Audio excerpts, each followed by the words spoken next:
Y me pareció muy bonito porque en medio de todo ese escenario difícil, no tenían Casa de la Cultura. Entonces, al no tener Casa de la Cultura, la líder, como de puerta en puerta con la comunidad, recogió los elementos, convirtieron lo que había en Sempegua, era una estación de policía abandonada, en una Casa de la Cultura. Y ellos decían, bueno, soy de Chimichagua, y les preguntaban dónde queda, cómo es, y buscaban en internet y se daban cuenta que no había ninguna narración del municipio que ellos sentían y que todavía siguen sintiendo como ese lugar de arraigo donde está su pertenencia cultural, donde está su identidad. Entonces la posibilidad de encontrar otras experiencias, sobre todo la Ciénaga Zapatosa, fue reconocer la riqueza cultural, la diversidad cultural de nuestros territorios. Hola, hola, bienvenidos a esta nueva temporada de Voces del Territorio para el año 2026. Estamos muy contentos de estar nuevamente acá con ustedes, contándoles del acontecer de la Corporación ProDePaz y de todos los proyectos que nosotros desplegamos en el territorio. Y justamente el día de hoy tenemos dos invitados muy especiales para nosotros de un proyecto muy bonito que se viene desarrollando desde el año 2023, que es Entre el Río y la Montaña. Y estamos aquí con Alejandro Espina, facilitador, y con Daniela Ramírez, profesional social del proyecto Entre el Río y la Montaña. Bienvenidos, Dani, Alejo. Qué rico que estén acá con nosotros. Muchas gracias. Muchas gracias. Bueno, entonces empecemos contextualizando un poquito a la gente. ¿Qué es Entre el Río y la Montaña? ¿Qué hace este proyecto? Cuéntenos. Bueno, Entre el Río y la Montaña es un proyecto financiado por la Unión Europea y ejecutado por la Corporación ProDePaz, Usoan y Asenred. Y se encuentra en 6 municipios: Cocorná, San Luis, San Francisco, el Magdalena Medio, Sonsonteño, Puerto Naro y Puerto Triunfo. Y busca a grandes rasgos gobernanza territorial y desarrollo sostenible en la cuenca del Samaná Norte y el Magdalena Medio antioqueño.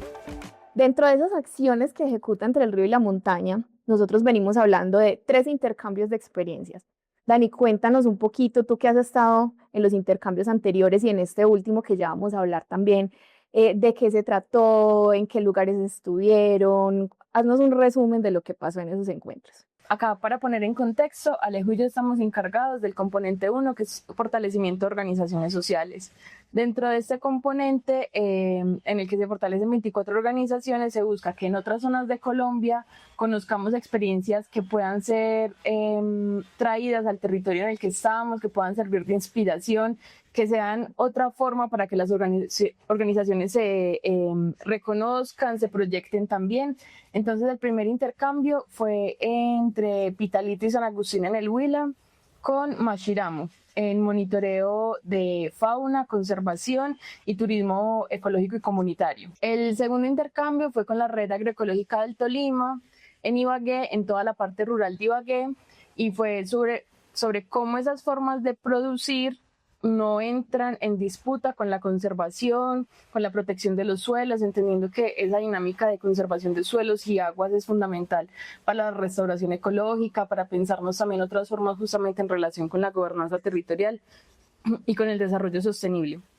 Y este último intercambio lo llevamos a otra parte de la cuenca del Magdalena. Siempre es muy importante que los intercambios se realicen sobre la cuenca del Magdalena, y se realizó en Chimichagua, Cesar. Buscábamos, cuando lo estábamos pensando, que fuera un lugar que tuviera otra experiencia completamente diferente de Magdalena, ¿cierto? Porque cuando establecemos relación con el Magdalena, suelen ser como poblaciones ribereñas, en esta parte todavía muy andina, la relación con el mar todavía no se hace evidente con el río, mientras que ya llegando a Chimichagua, donde se encuentra el complejo Cenagoso-La Zapatosa, se ve que las deltas del mar y como toda esa interconexión ecosistémica se hace más evidente, ¿cierto? Una cosa de las más bonitas que experimentamos ya entrándonos un poquito en la experiencia es como la Ciénaga es tan grande, que es una dimensión de río que nosotras no tenemos. Es tan grande que parece un océano de agua dulce. Sí, acotar ahí que las organizaciones, pues el componente 1, las 24 organizaciones que acompañamos tienen las características de ser colectivo de mujeres, grupos juveniles, asociaciones, asocomunales y unidades productivas. Dentro de ese enfoque, digamos, la perspectiva era gobernanza territorial y desarrollo sostenible. Entonces el intercambio tenía que entrar en diálogo con estas experiencias que miraran como una oportunidad de contribuir otras formas en otros territorios, que eso indiscutiblemente está atravesado con lo misional de ProDePaz alrededor de la construcción de paz, porque apostarle a un desarrollo sostenible, apostarle a una apropiación del territorio, apostarle a unas formas asociativas dentro de las organizaciones, dentro de las comunidades de base, permite o está direccionado a la construcción de paz. De esas 24 organizaciones que tú estás mencionando ahorita, Alejandro, de ahí se seleccionaron las personas que asistieron al intercambio. ¿Cómo fue ese proceso de selección? O sea, ¿por qué dijeron estas personas van? ¿Qué criterios utilizaron en ese momento? Porque sabemos que no pueden asistir muchas personas, sino que hay un cupo, digamos, limitado para eso. Entonces, ¿cuál fue ese criterio? Pues en principio, con el proceso formativo le apunta a esa perspectiva, a fortalecer los liderazgos, a fortalecer una vocería en público, a la apropiación de la comunidad, a la apropiación de los territorios.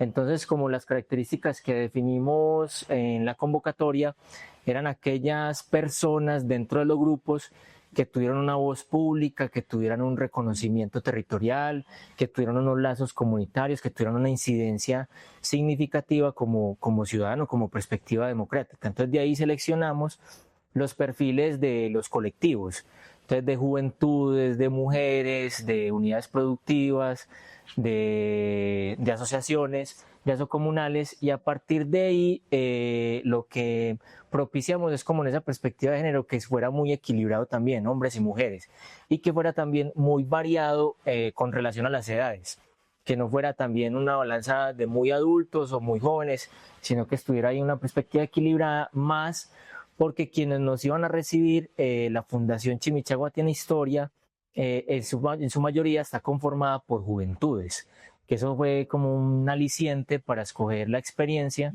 porque muchas veces dentro de estos procesos lo que se encuentra es que las juventudes no tienen un arraigo cultural, una perspectiva territorial, y que encontráramos juventudes que le apostaran a hacer una exaltación de la historia de una ciénaga, o de las comunidades alrededor de la ciénaga, nos pareció bastante significativo para esa relación que planteaba ahí Daniela frente a nuestros pobladores con la montaña y el río, y que en esta circunstancia era una perspectiva de la ciénaga con relación a las comunidades.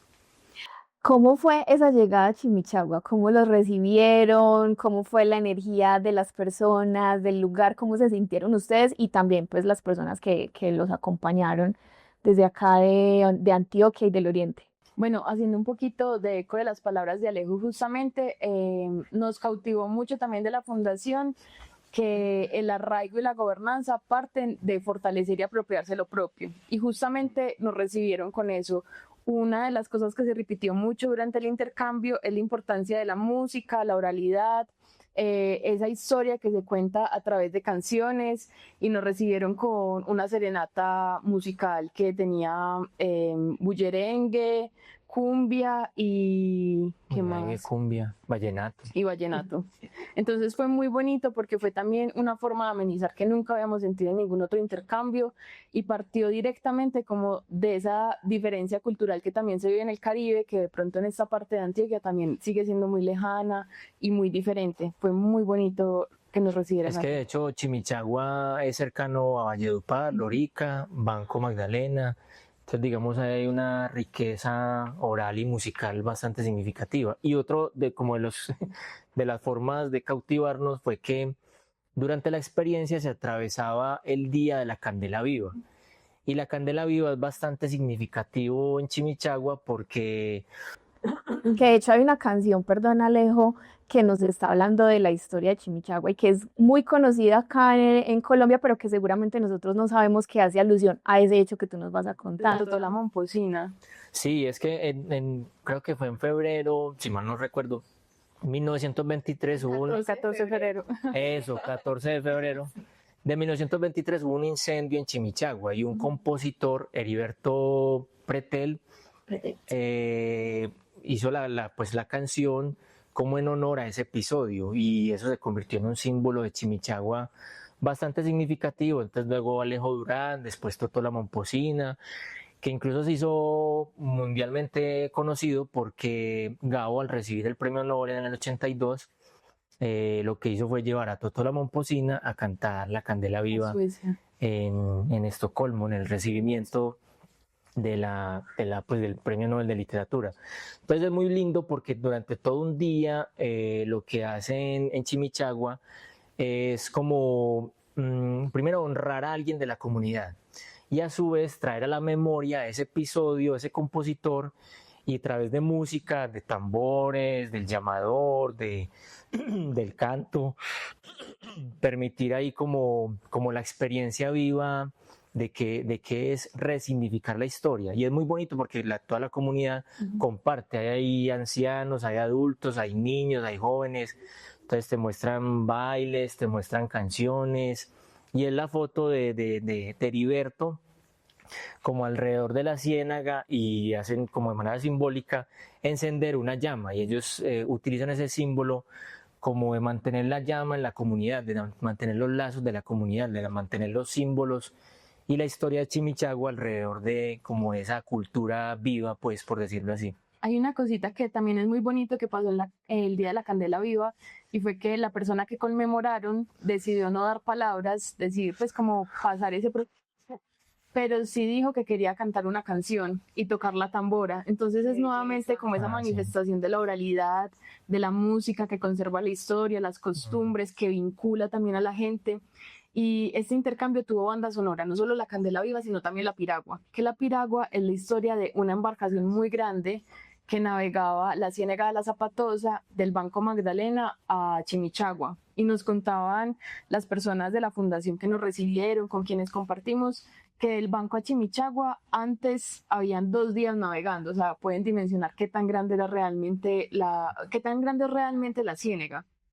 Entonces, la Piragua también sonó durante la bienvenida, en el Día de la Candela Viva, porque es esa expresión también de lo que ha significado como ese intercambio comercial, ese vivir cerca de un océano de agua dulce con la Piragua. Dani, sí, y de hecho también a Chimichagua se le conoce como las playas del amor, justamente por esa canción de la Piragua. Que es muy bonito, es muy representativo y chévere contarlo acá, porque digamos que son canciones que han estado siempre en esa cultura de los colombianos, que las hemos escuchado mucho, pero que no sabemos la historia, no le hemos prestado como mucha atención. Entonces, para que aprovechen ustedes también y las escuchen y conozcan la letra y la historia de esas canciones tan bonitas que nos representan no solo a la gente de Chimichagua, que cuál es el gentilicio, Chimichagüeros, a los chimichagüeros, sino también a todos los colombianos. Chicos, bueno, también desde esas actividades que ustedes realizaron en ese intercambio de experiencias, para esto siempre desde el proyecto Entre el Río y la Montaña se diseña una metodología o se adopta una metodología más bien. Con base en eso, ¿cómo fue ese intercambio, esa articulación que ustedes tuvieron con la Fundación Chimichagua Tiene Historia y con las personas que lo recibieron allá? Nosotros sí hacemos una planeación metodológica, ¿cierto?, de cómo nos vamos a aproximar a la experiencia. En este caso fue a partir de la etnografía para vivir la experiencia en carne propia, atravesado por la decolonialidad, es decir, que otras experiencias que no necesariamente surgen desde ámbitos académicos también tienen unos hechos, unos ecos, unas ganancias que son significativas para las personas con las que participamos del intercambio y también de la investigación acción participativa, es decir, vamos a aprender haciendo.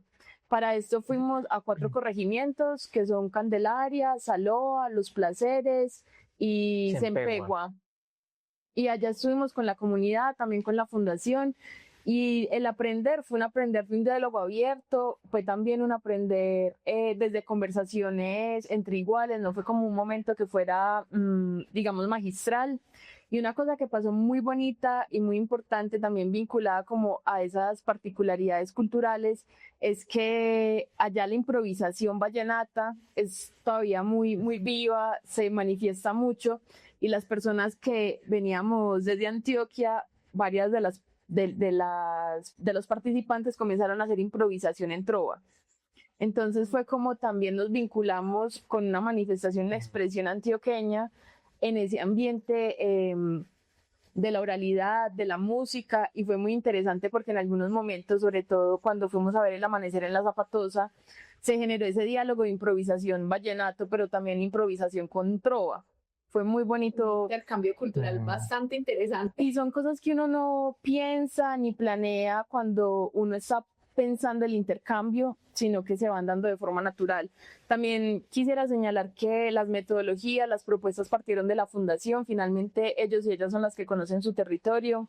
Entonces, en esa identificación de qué era relevante también para los y las participantes, dijeron como, bueno, vamos por ejemplo a Candelaria a ver esos procesos de apropiación cultural desde la danza, también desde las asociaciones que han movilizado como las mejoras dentro del corregimiento. En los placeres conocimos a profundidad la fundación, cómo se conformaron, por qué los ha movilizado, cómo se han mantenido vinculados, sabiendo que varios de las personas que están dentro de la fundación están en otras regiones de Colombia estudiando, porque son muchos jóvenes, entonces también está esa movilidad, y como siempre regresan al territorio. Yo quisiera ahí como señalar dos, pues que de manera muy concreta Dani resumió la experiencia, pero señalar dos anécdotas que me parecen significativas en el intercambio. La primera es en Sempegua, conocimos una líder comunitaria que lleva procesos de danza y música en el corregimiento. Y me parece muy bonito porque con relación al valor simbólico, lo que hizo la comunidad es porque están atravesadas con todos los dramas que se viven en nuestros territorios, en las organizaciones de base, que son, digamos, peleas con el desarraigo, con la migración, con el conflicto armado, con ausencia estatal. Entonces, vía comunitaria resuelven aquellas necesidades que se las atraviesan como sociedad. Y me parece muy bonito porque en medio de todo ese escenario difícil, no tenían Casa de la Cultura. Entonces, al no tener Casa de la Cultura, la líder, como de puerta en puerta con la comunidad, recogió los elementos y vía también presentación de convocatorias, convirtieron lo que había en Sempegua, era una estación de policía abandonada, en una Casa de la Cultura. Entonces miran que el valor simbólico es bastante generoso y bello para la comunidad, como pasar de la seguridad a la confianza, como decir, no, venga, aquí entre todos podemos articularnos y podemos buscar formas de presionar o de ejercer agencia en el Estado para que nos doten de instrumentos o nos doten de vestuario o permitamos como una dinámica distinta alrededor del corregimiento. Y la segunda, que Fundación en Los Placeres, con Fundación Chimichagua Tiene Historia, nació de manera como muy, como de manera muy espontánea, y era que en principio un grupo de muchachos tenía la inquietud de, hombre, cómo resaltar las historias alrededor de la ciénaga, alrededor de Chimichagua. Es lo mismo de Candela Viva, la relación con la pesca artesanal, la relación con la ciénaga, con la llama. Entonces lo que pensaron como en principio era tomar fotografías del territorio. Y entonces ahí se atraviesa otro asunto, ¿dónde vamos a publicar las fotografías? Entonces se crean un Instagram para empezar a publicar las fotografías del territorio, y a partir de esa juntanza generaron unos lazos que ya les permite incluso operar dentro del territorio. Entonces ya crean agendas culturales y ya se permiten ser intermediarios para convocatorias o apoyos estatales, que fue un símbolo ahí como de proyección muy bonito frente a las juventudes que nosotros acompañamos, en decir, muchachos, ustedes tienen la oportunidad de parchar con otros y con otras alrededor de una pasión, y desde esa pasión incidir en el territorio, llámese deporte, llámese música, llámese territorio, pues como turismo ecológico o siembra también, porque tenemos colectivos de jóvenes que están alrededor de veredas, de cosechas. Entonces fue como muy bonito encontrar como en esa potencia de lo simbólico y en esa manera en que las comunidades se vinculan para incidir en el territorio, para transformar los territorios. Una cosita que quiero complementar de Alejo también es que los jóvenes se dieron cuenta que no había esa información de Chimichagua, que no había una forma de presentarlo cuando salieron a estudiar a otros departamentos, y ellos decían, bueno, soy de Chimichagua, y les preguntaban dónde queda, cómo es, y buscaban en internet y se daban cuenta que no había ninguna narración del municipio que ellos sentían y que todavía siguen sintiendo como ese lugar de arraigo donde está su pertenencia cultural, donde está su identidad. Y también mencionar un poquito sobre como una de las experiencias también más bonitas fue que estos jóvenes de la Fundación Chimichagua buscan vincular otros procesos y otras organizaciones en lo que ellos mismos están desarrollando. Entonces no es una asociación, una fundación en este caso, que esté trabajando aislada de otras, sino que se están vinculando, y yo creo que ese ha sido uno de los desafíos y una de las ideas que se repiten más cuando trabajamos con las organizaciones dentro del proyecto, y es que a veces no se vinculan lo suficiente o no están esas estrategias, y el intercambio funcionó tan bien como para que se dieran cuenta de esas otras formas de crear alianzas, de trabajar de formas vinculadas con organizaciones que a veces parecería que no tuvieran mucha relación, porque suele pasar que terminan habiendo como encasillamientos, entonces asocomunales, solo dentro de procesos comunales, pero entonces vengan que también podemos empezar a vincular jóvenes de otras formas en las que se han desarrollado. Pueden haber movimientos como en el caso de Saloa, que conocimos una organización que moviliza un festival de verano en torno a la Ciénega y es de forma completamente autónoma, ¿cierto? Nunca han tenido ni motivación externa, ni nadie les ha dicho como vengan que esto puede ser interesante, que a veces también pasa, sino que se ha generado todo ese movimiento dentro del corregimiento, como porque son esos juegos, esas prácticas, esa también forma de vincular a toda la familia dentro de actividades que se hacen en torno y alrededor de la Ciénega. Es que mira que el objetivo ahí del intercambio también era cómo reconocer esos procesos de autogestión de la comunidad, en donde vía colectividad permiten el agenciamiento de recursos, de actividades culturales, de integración de la comunidad, de apostarle a, digamos, la preservación del territorio o a la preservación en el caso de la organización de una asociación de mujeres artesanas que nos explicaron la experiencia alrededor de ¿cómo se llamaba el elemento? Se llama palma de estera. Palma de estera. Entonces ellas hacían con la palma de estera, mujeres, todas mujeres y de distintas generaciones, tapetes, abanicos, elementos pues decorativos, que era muy bonito porque era preservar lo propio del territorio y a su vez transformarlo en un elemento cultural como de sus cotidianidades. Y acá juegan dos cosas muy interesantes también de la realización y la planeación del intercambio, y es que la palma de cera está vinculada con el bosque seco tropical, que es uno de los ecosistemas también junto a la ciénega que están en mayor peligro en el país, porque quedan reductos, o sea, como en la costa muchos de los cultivos son de palma para aceite y también ganadería extensiva, entonces esos bosques secos tropicales quedaron un poquito como islas apartadas y a veces las especies que habitan no tienen cómo volver a compartir material genético. Entonces eso se hace muy importante porque que ellas estén haciendo artesanías, que su forma también de responder a las necesidades económicas sea con una especie que depende del bosque seco, es también cuidarlo. Y finalmente que la elaboración de artesanías de palma de cera es una práctica de los indígenas Chimila, que habitaban y habitan todavía el territorio del Cesar. Entonces es como una práctica que ha estado durante siglos en el territorio, también se vuelve como esa forma para que un ecosistema en peligro como que antes se expanda, ¿cierto? Y no se siga disminuyendo y se cuide. Nos contaban también una cosa muy bonita que a veces no tenemos en cuenta como en esos procesos de artesanías, es que para poder tomar el material, porque hay unas formas de cortar la palma, para poder tomar ese material, la palma tiene que haber tenido 15 años de crecimiento natural y a partir de ese momento se puede empezar. Entonces, las hectáreas que tienen que tener también de palma sembrada son grandes, o sea, no es como que simplemente de una palma puedan hacer una producción infinita. Y pudimos visitar también el taller de las artesanas, muy lindo ver el proceso desde que tiñen la palma para hacer los diseños, pensar también cómo era esa forma de imaginarse los diseños que plasmaban en las esteras y pensar que esa antes era la forma en la que los chimilas fabricaban sus camas o donde descansaban. Entonces es como una práctica que se sigue conservando y eso también es bellísimo. ¿Y ustedes también tuvieron la experiencia de tejer, de practicar un poquito? ¿Les enseñaron? No lo logramos.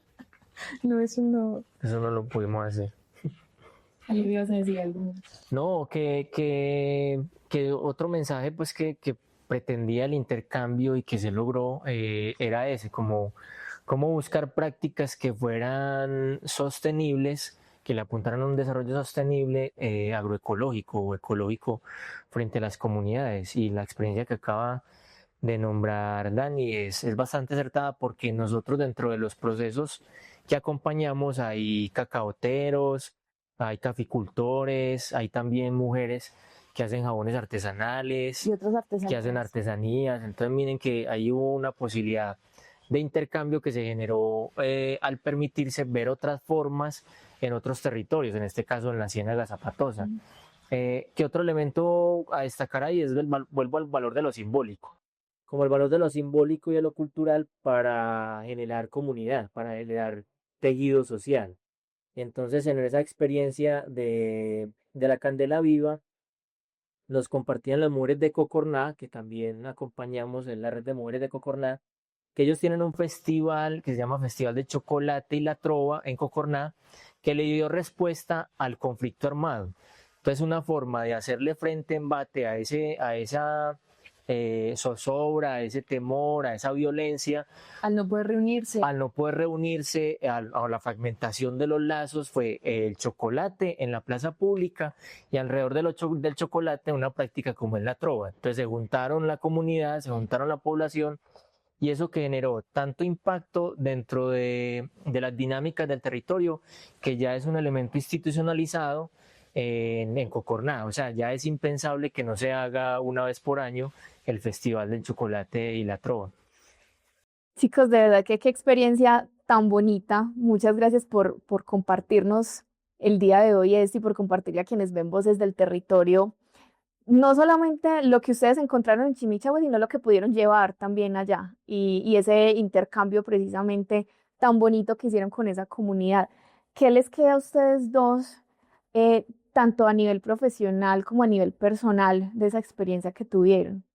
Pues a mí como en lo personal, la experiencia, en principio, el reconocimiento como, pues porque nosotros somos una población cercana a la montaña y al río. O sea, nuestra relación es más como, sí, es más como, porque la montaña también hay unos aciertos ahí y es que permiten lazos y tejidos comunitarios fácil, pero también es un asunto de como estar muy ensimismados. La montaña al ser, pues por lo menos Medellín o los territorios en los que acompañamos, por estar entre dos montañas y ahí emerge la población, nosotros también son ser seres como muy ensimismados, como muy ajenos a lo extranjero, como a la riqueza cultural o a la diversidad cultural. Y entonces el encontrar en la Ciénaga Zapatosa como otras oralidades, otras expresiones, otras herencias también, porque la migración allá nos contaban sus herencias muy turcas, sus herencias como muy cercano pues al Caribe, a otras experiencias que no tuvimos en Antioquia de como de migraciones o de expansión cultural, que lo nuestro fue más el judío que llega a estas tierras y nosotros tenemos mucho de eso, entonces la posibilidad de encontrar otras experiencias, sobre todo la Ciénaga Zapatosa, fue reconocer la riqueza cultural, la diversidad cultural de nuestros territorios. Y lo segundo, tanto con las organizaciones de base que acompañamos, con las comunidades que nos articulamos o que generamos el intercambio, fue como afirmar que estamos en el lado correcto de la historia. Como que las organizaciones de base, en esa apuesta por transformar, por encarar sus territorios, como preservar lo propio por una identidad propia, es como, hombre, esto tiene todo el sentido, igual y toda la pena que entre el río y la montaña acompañe esos procesos de fortalecimiento para preservar esos relatos y esas consignas de otros mundos posibles, de otras maneras de habitar el territorio, amables, amorosas, empáticas, tejido cultural, comunidad, vinculantes, donde nosotros, el lugar de acompañamiento, como que cobra todo el sentido. Yo me uno también muy cercano a Alejo y es cómo lo propio se puede compartir, ¿cierto? Muchas veces lo propio al ser cotidiano pasa una mirada casi invisible, ¿cierto? Y sentimos que no es una historia merecedora de ser contada. Pero entonces como lo propio, lo cotidiano, lo que comemos todos los días, aguanta compartirse con el mundo también. Y justamente en esa lógica del Magdalena, compartirlo incluso con la misma nación, compartirlo desde esas experiencias que son particulares, porque para la fundación también fue enriquecedor como conocer esas otras perspectivas que se dan desde la montaña. Y una cosa que me quedó mucho y que yo también espero que haya hecho algún ruido en otras personas es cómo el río es un ser vivo, cambiante, móvil, que se transforma y que transforma también los vínculos que se generan a lo largo de la nación, ¿cierto? Retomando desde el primer intercambio que fue en el Huila, donde está el nacimiento, hasta la Ciénega que está tan cerquita del mar y cierto que aún está en una parte continental. Entonces, como un río que también ha tenido una memoria tan dolorosa, puede también ser ese vínculo que nos sigue uniendo como nación, pensando justamente en que los antioqueños seguimos siendo como muy encerraditos y Antioquia a veces está lejos de Antioquia.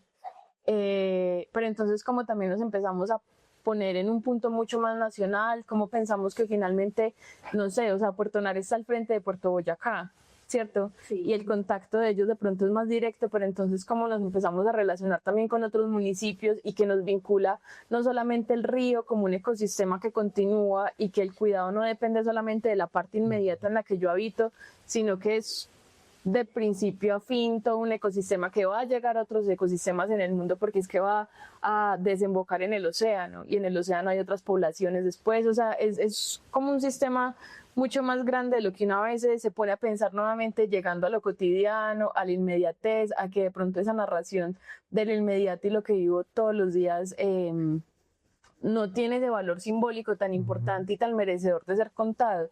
Y yo creo que eso finalmente también se traduce en que las personas, viendo que la fundación compartió desde lo propio de ellos y de ellas, desde lo que crecieron comiendo, viendo que las navegaciones todo el tiempo por la Ciénega eran constantes, también se posicionan y se dan cuenta que es importante contar lo que hay en cada uno de los municipios. Incluso pienso en emprendimientos que están participando con el proyecto como Palmonte, que justamente tienen esa apuesta como, bueno, vengan, lo que hay acá conservémoslo, pero conservémoslo con lógicas que también apuntan a la restauración ambiental, a vincular y comprar de lo propio y lo local, no estar consumiendo por fuera de lo que se está generando en el propio municipio o en la región. Y finalmente eso se vuelve como una apuesta más grande y más cohesionada. Daniel, dijo qué bonito encontrar personas como ustedes dos que se nota que aman lo que hacen, que se disfrutan esa labor tan bonita que hacen en el territorio. De verdad que es muy inspirador tenerlos acá en este primer episodio de Voces del Territorio de este año. Muchas gracias por habernos compartido esa historia, muchas gracias por todo lo que nos contaron y nos dejaron antojados de ir a Chimichagua. Ay, vayan, dentro de poco la Fundación Pauta Comercial celebran 2 fiestas, el Día de la Candela Viva, que es en febrero, y el Chimichagua Fest, que es en junio. Igual tienen también unas redes sociales muy fortalecidas, pueden encontrarlos como Fundación Chimichagua Tiene Historia, entonces yo estoy segura que Chimichagua recibe a todas las personas que vayan a ir. Chicos, muchas gracias por haber estado acá y a ustedes también muchas gracias por ver este episodio de Voces del Territorio, por compartir y bueno, nos vemos en una próxima. Voces del Territorio llega a ustedes gracias a la Corporación ProDePaz. Los invitamos a seguirnos en nuestras redes sociales.